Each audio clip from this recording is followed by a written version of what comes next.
આજે મહાગઠબંધને બિહારમાં ચૂંટણી પંચ દ્વારા ચલાવવામાં આવી રહેલા સ્પેશિયલ ઇન્ટેન્સિવ રિવિઝન ઝુંબેશ સામે રાજ્યવ્યાપી ચક્કાજામની જાહેરાત કરી હતી। રાષ્ટ્રીય જનતા દળ, કોંગ્રેસ, ડાબેરી પક્ષો, વીઆઈપી પાર્ટી અને જન અધિકારી પાર્ટી સહિત મહાગઠબંધનના તમામ ઘટક પક્ષો માર્ગ પર ઉતરી આવ્યા હતા।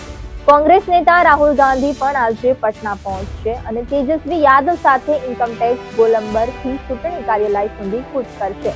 જોકે સવારથી જ બિહારમાં આ દેખાવોની અસર દેખાવા લાગી છે।